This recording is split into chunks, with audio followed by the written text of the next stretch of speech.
Olá! No vídeo de hoje nós vamos falar de um aspecto do domínio próprio. Você quer saber? Então continue assistindo.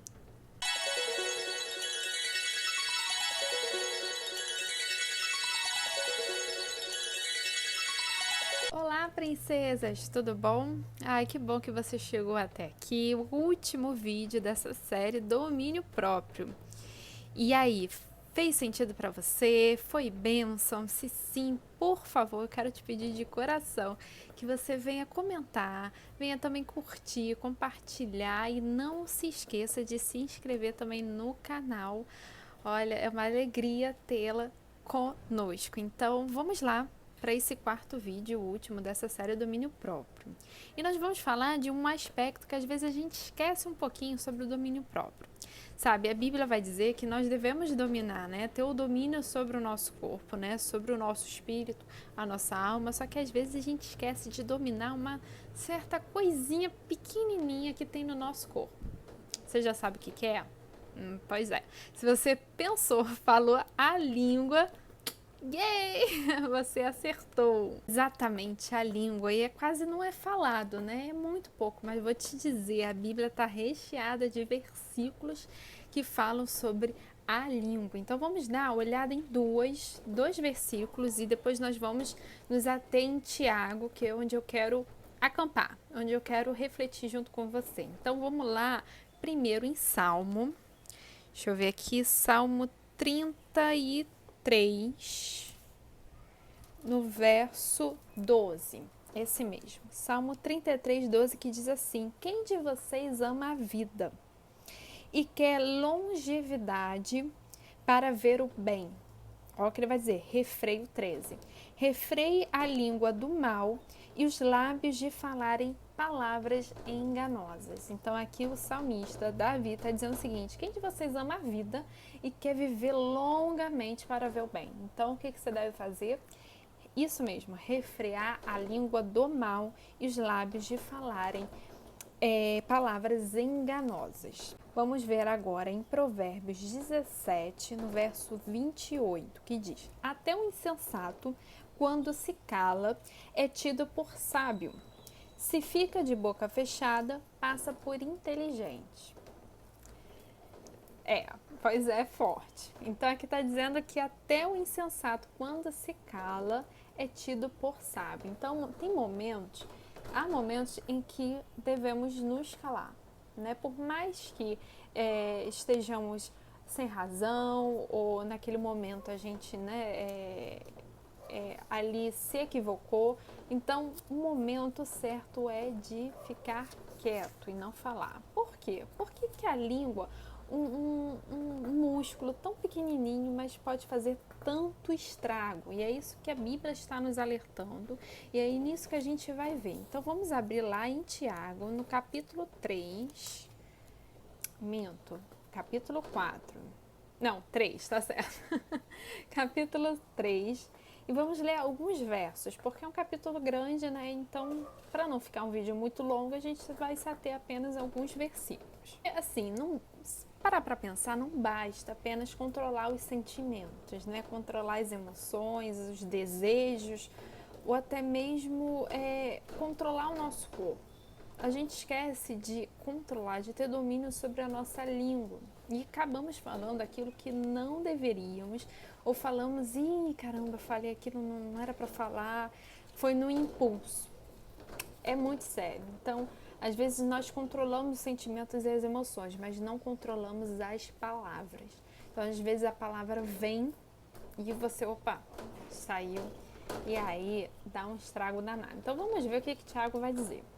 Tiago 3, ele vai dizer o seguinte, no verso 1: Meus irmãos, não sejam muitos de vocês mestres, sabendo que seremos julgados com mais rigor. Ele vai dizer por quê? Porque todos tropeçamos em muitas coisas. Se alguém não tropeça no falar, é um indivíduo perfeito, capaz de refrear também todo o corpo. Ora, se colocamos um freio na boca dos cavalos para que nos obedeçam, também lhes dirigimos o corpo inteiro. Observem igualmente os navios que, sendo tão grandes e impelidos por fortes ventos, são dirigidos por pequeníssimo leme e levados para onde o piloto quer. Assim, também a língua, pequeno órgão, se gaba de grandes coisas. Vejam como uma fagulha incendeia uma grande floresta. Então aqui Tiago está dizendo o seguinte, que coloca-se no freio na boca dos cavalos para poder dirigir o cavalo, né? Cavalo é um animal grande, então uma pequena coisinha, uma ferramenta, né, o freio, ele é capaz de controlar o cavalo. Da mesma forma, o navio ele é dirigido pelo leme. Leme, se a gente comparar ao navio, ele é muito pequeno em relação ao navio. Então, um navio grandão, vamos supor, um Titanic, ele era controlado pelo leme, que era tão pequeno em relação ao Titanic, né, por exemplo. Então, ele vai dizer o seguinte, a mesma coisa é a língua. A língua ela é capaz de conduzir o nosso corpo e a nossa vida. Por isso que a gente leu ali no Salmo. Ele vai dizer o seguinte, que se você quer viver bem, né, quer viver longamente, então refreia a sua língua. Porque a língua dirige a nossa vida. A gente vai saber também mais por quê. Aí vai dizer o seguinte, né, no verso 6, ora, a língua é um fogo, é um mundo de maldades. Tem versões que falam de que perversidade ou iniquidade. A língua está situada entre os membros do nosso corpo e contamina o corpo inteiro. E não só põe em chamas toda a carreira da existência humana, como também ela mesma é posta em chamas pelo inferno. Então, olha só que forte isso. Então, a língua ele vai dizer que é uma fagulha que é capaz de incendiar uma floresta. Então, imagina uma floresta grande, uma pequena fagulha e, de repente, incendeia. E aí ele vai dizer o seguinte, pois toda espécie de animais, de aves, de répteis, de seres marinhos se doma e tem sido domado pelo gênero humano. Mas a língua ninguém é capaz de domar. É mal incontido, cheio de veneno mortal. Então, olha só, ele está dizendo que toda espécie de animal, né, até os animais marinhos, eles são domados pelo homem. Mas o homem não é capaz de domar a própria língua. Olha só, isso é muito forte. E ele vai dizer, com ela amaldiçoamos, bendizemos o Senhor e Pai. Também com ela amaldiçoamos as pessoas criadas à semelhança de Deus. De uma só boca procede bênção e maldição. Meus irmãos, isso não deveria ser assim. Por acaso pode a fonte jorrar do mesmo lugar água doce e água amarga? Meus irmãos, será que a figueira pode produzir azeitonas ou a videira figos? Assim também, uma fonte de água salgada não pode dar água doce. Então vamos parar por aqui. Vimos até aqui que domínio próprio é um fruto do Espírito Santo. Então, se nós temos o Espírito Santo dentro de nós, então o que governa a nossa vida, o que domina a nossa vida é o Espírito Santo.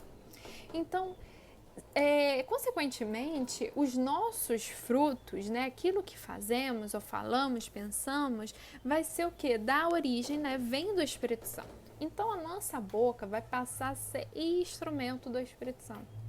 E aqui Tiago está dizendo o seguinte, como é que uma língua, né, da nossa boca pode sair palavras boas, né, palavras de bênção e ao mesmo tempo palavras de maldição. Ou seja, tem que ser apenas uma fonte. Uma fonte é ou do Espírito Santo ou uma fonte carnal, né, uma fonte do inimigo, né, se a pessoa estiver ali sendo usada pelo inimigo. Então, ele está dizendo assim, não pode uma fonte de água, ou ela é salgada, ou ela é doce. Então, ou você, né, usa a sua boca para proferir bênçãos, ou você usa a sua boca para proferir maldições. Então, além de dominarmos o nosso corpo, as nossas emoções, os nossos desejos, devemos também dominar a nossa língua, aquilo que a gente fala. Você já parou um momento para pensar no que você, ou para prestar atenção no que você tem falado no seu dia a dia? Às vezes, assim, reclamamos, às vezes falamos coisas e, de repente, o ambiente ele fica carregado. Não sei se você já percebeu isso, mas quando a gente ou está com pessoas que reclamam muito, ou você mesma reclama, de repente o ambiente começa a ficar pesado. É porque as palavras, as nossas palavras têm poder. É onde a gente vai ver lá em Provérbios 18, 21, que ele diz assim: a morte e a vida estão no poder da língua. Quem bem a utiliza, come do seu fruto. Olha só, Provérbios 18, 21 diz que a morte e a vida estão no poder da língua.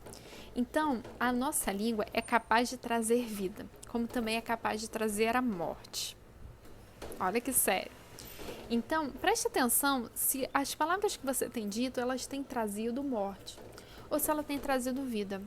Porque a partir do momento que a gente vai proferindo as palavras, a gente está profetizando, né? A gente sabe que a nossa palavra tem poder, a gente viu aqui.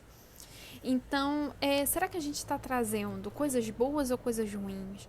Não é meramente uma coisa positiva, né? A gente não está falando de atrair coisas boas no universo, não. Estou falando o que tem saído da sua boca, qual é o poder que tem saído. É do Espírito Santo? É de Deus? É de vida? Ou é maligno? Ou é carnal? E aí ele vai dizer, né, quem bem a utiliza come do seu fruto. Então as nossas palavras, elas têm vida. E com as nossas palavras nós colhemos os frutos. Tá entendendo? Faz sentido até agora? Porque, gente, falar, todo mundo fala, né? Como diz aquele ditado, quem tem boca vai a Roma, né? Então quem tem boca fala o que quer. Então, o que tem saído dentro de você? E a Bíblia vai dizer que a boca fala do que o coração está cheio. Então, se você tem dito, né, maledicências, né, ou se você tem falado mal do outro, você tem reclamado, é porque dentro de você está todo contaminado, todo. Mas se você diz palavras de bênção, se você fala de versículos, fala de Deus, é porque o teu coração está cheio de Deus, está cheio do Espírito Santo. Então, eu vou fazer um convite agora a você que comece a prestar atenção no que você tem dito durante o dia. E comece a levar também ao Senhor, orando, pedindo: Senhor, me ajuda a controlar a língua, que saia dentro de mim palavras de bênção. Que a minha vida saia da minha boca, saia poder, saia vida. Eu tenho certeza que a sua vida vai mudar, o seu dia a dia, de repente o ambiente vai mudar, porque quem vai imperar, né, quem vai governar ali é o Espírito Santo. Então, não basta controlar os sentimentos, as emoções, o nosso corpo, os desejos. Também controle a língua, que é tão importante. Eu queria te fazer um outro convite. Também medite em Tiago 3. Ele fala tantas coisas, não só Tiago 3, mas todo o livro de Tiago, né? A carta de Tiago, que ele vai falar da sabedoria, ele vai falar da amizade com o mundo, de julgar o próximo. Então, está tudo interligado. Se pertencemos ao Senhor, se o nosso corpo pertence, se o nosso corpo é templo do Espírito Santo, então devemos o quê? Começar a prestar atenção se temos glorificado, honrado ao Senhor. E não só com o corpo, mas principalmente com a língua. Né? Então, assim, começa a ver, a pensar. Eu tenho dito palavras boas ou ruins? E como isso vai afetando a sua vida. Amém? Então, essa palavra que eu deixo para vocês e que você seja abençoado em nome de Jesus. Né? Você é uma princesa, não se esqueça disso. Você é uma princesa do Senhor e a princesa do Senhor, ela carrega, né? Ela tem o Espírito Santo. Então, começa a pedir para que o Espírito Santo te encha mais e que você possa falar mais sobre o Espírito Santo, mais sobre a Bíblia. Amém? Então, obrigada por estar até aqui. Então, nos aguarde para o próximo vídeo. Próxima série aí que vai ser linda e está sendo preparada com muito carinho. Então, beijo e até a próxima.